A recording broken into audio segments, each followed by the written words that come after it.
So why don't you go and be just like any other person, a human being, and stand by the side of another human being. See if you can do something for that person, even for a day. If you are useful for one tiny thing, for one day, then you can feel that you are of some use to somebody. Okay, lending tiny money is microcredit. We figured that out. I said, no, that's not what microcredit is. Microcredit is a very different thing. And I tell them, look, the way I created this, and people say, how on earth you figured out all those details of this bank? After all, it's a bank. How do you figure it out?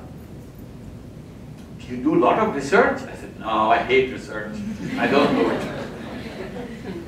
I want to do it easy way. I said, whenever I needed a rule, procedure to do this job, I just look at the conventional bank, how they do it. And once I look at it and I figure it out how they do it, I just do the opposite. And it works. They go to the rich, I go to the poor.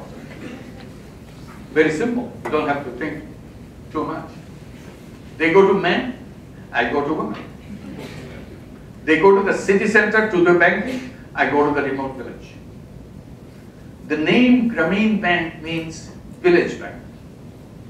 After 35 years since we created that bank, we still work in the village. We don't work in the city at all. So still we're in villages.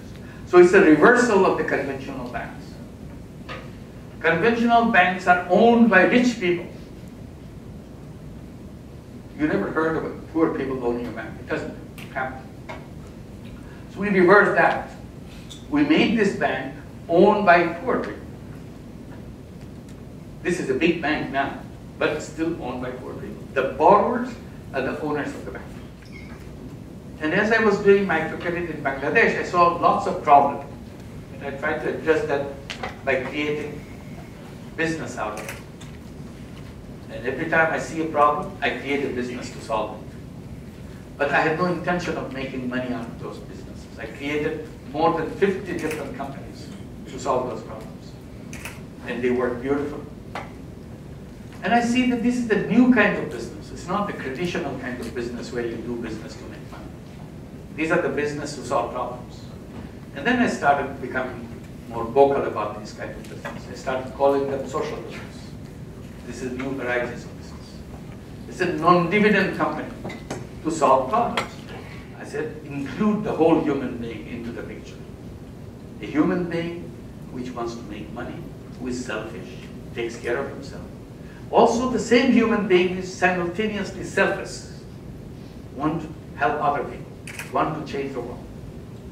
And they can create a business based on selflessness.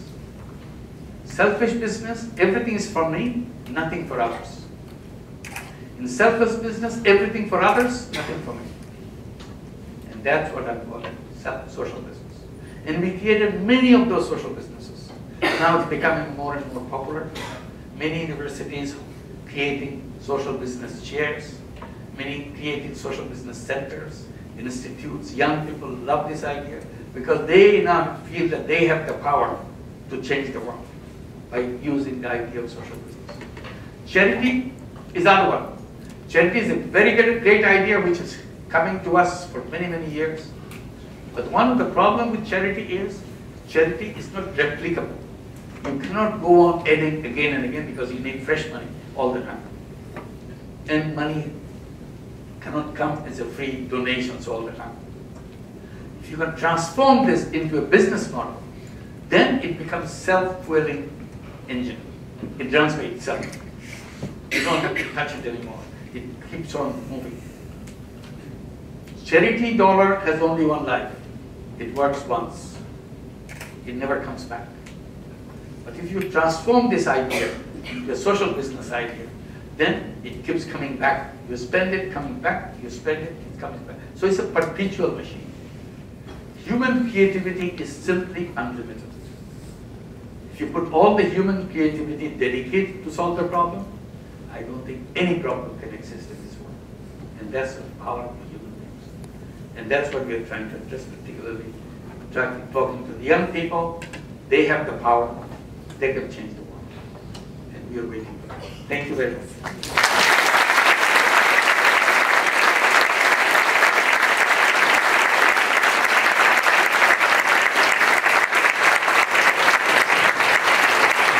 For Vanderbilt students who might be interested in getting into social business, what advice would you give to them?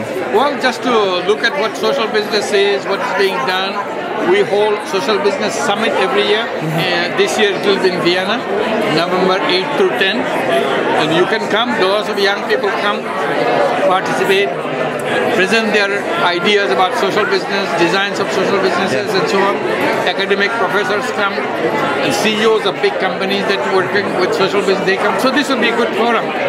And also we had in Atlanta, there's a big social business forum for one day for all the university system. They got together, and I'm coming back next month to North Carolina. North Carolina's university system gathered together to discuss about social business, how to bring the social business in the classrooms, discussion and so on. So there are lots of things. Get connected with that so that you remain involved in that discussion and debate what's going on, and you can design your own thing too.